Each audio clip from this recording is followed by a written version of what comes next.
my name is Carrie Watts. I share techniques, tools, and tips on my channel of things that have helped me with my art journey and hopefully will help you with yours. The video I'm going to share with you today is from Wildacres Retreat Center. I taught there this summer, and it is a fairly short video on how I captured the atmospheric perspective in painting Table Rock Mountain. Hope you enjoy it.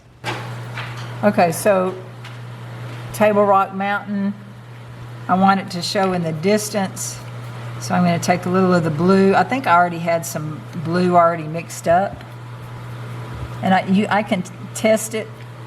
Oh, this one. Sometimes, let's see if this one's flowing right. This one's not flowing real good. I'm going to grab another one. It's one of my old ones. Okay. So I have blue, a touch of red, and I think a tiny touch of the burnt sienna, because I wanted to dull down the blue, because the opposite of blue is orange, and burnt sienna has a lot of orange in it. And so I have this muted bluish color over here, and I can test it on my paper towel because I didn't have a index card there. And that looks dark, but if I add enough water, I think I'll be okay. So I'm gonna oh, that's dark. So I'm gonna wipe that off and just pull it. You know how you add water as you go. I can squeeze some water and just drag the paint. And I noticed that the mountain that was on, well, I think that's another mountain in front of it, but it came up almost as tall or as tall as it was. And if I feel like it's too dark, I can take the paint off my brush while this is wet, and I can come in and kind of lift off some of the paint. Because while it's wet, you can manipulate it a little bit. I don't want it to look like an outline, so I want to make sure that I drag the paint down.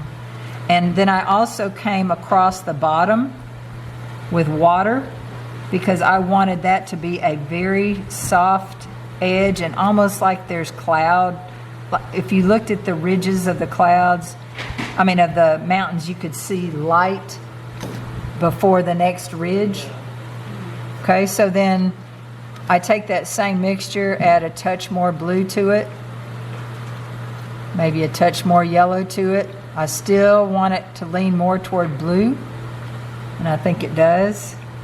I painted that as one mountain, but there's actually a ridge right in here that I didn't see, so I'll add that on this one. But again, I want it light below the edge where it's going to run into that other hill. Add a little more blue to that. It's probably way too much blue. I want to mute it, so I go to something close to its opposite, which is the burnt sienna. And we'll see how this goes. That's not... Oh, thank you. Where's my charger? I didn't plug it in from last night. But I have it right here. All right, there. All right, focus. There we go. All right, so now I'm adding that lower mountain. That's too dark for what I saw. So anytime I add something too dark, I just wipe the paint off my brush, and I add water to what I'm painting. And try not to over scrub your paper. Then the next, see, that's almost too outliney. So I'm dragging some of that down to soften that edge. Okay, the next line had more green in it, so I'm still adding more blue, but this time adding more yellow. I want it to be very subtle. and kind of muted. Right now that green's pretty bright and I want to mute a green. So how do I mute a green? Red. So I'm going to pick a tiny bit of red. So I don't want it to be as warm or as vibrant. And this time, and in this hill, I can see a little bit of evidence of trees. And that might be a little too green. I'm going to add a little more blue to it. Still want it blue-green. Woo, dark. Oh, it's just dark petals. I'll just drag them.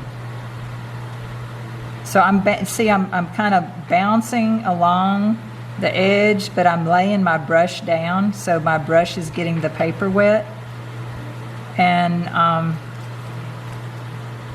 but the edge is rippled because I want it to look like the little bit of trees are breaking the line, and this might be a little wet over here. And I'll come back, add a little more color, bounce around a little bit. Again, I want to be gentle with my paper. I do not want to damage it. And then I can drag some of this down to create kind of a lightness before the next ridge. The next ridge is greener. And I'm just working from my photo. I'm not working from my painting. I'm not even looking at the original photo. So, could be different. That's all right. Sometimes it's interesting to work from your painting and not be strapped to your photo image. All right, so I want it warmer. So again, I'm just adding back to what I have here. I don't want it too yellow because the warm colors come forward. So I want to save that for the last bit. That's still kind of bluish green, somewhere in there. So here I come across here. It's still fairly green. I don't want it all that green, so I'm going to add some red to it. A little too much. If it's all one color, go back and change it because it's not all one color. It's a variety of trees. Some are very live. Some of them are, not doing so well sometimes. But you don't want to have it all the same color tone. But what I'm trying to do visually with the color is get warmer as I come into close up and get more vibrant. Huh? Okay. And then the trees that are up front, I wanted to be a lot warmer, so I just went in and I added some yellow. Even though there wasn't a lot of yellow in the trees, I wanted that kind of for warmth. And then I picked up, you can also do orange. I'll do a little bit of that just for fun because orange is the warmest color on the color wheel. So again, it's for variety too. So I'm going to go back to mixing a green, and then I'm going to try to leave some of the yellows showing. And I had a lot more blue in mine, so I can come back. I had a lot more blue toward the bottom. I just thought that was kind of pretty, and there were trees that kind of came up a little higher at some point.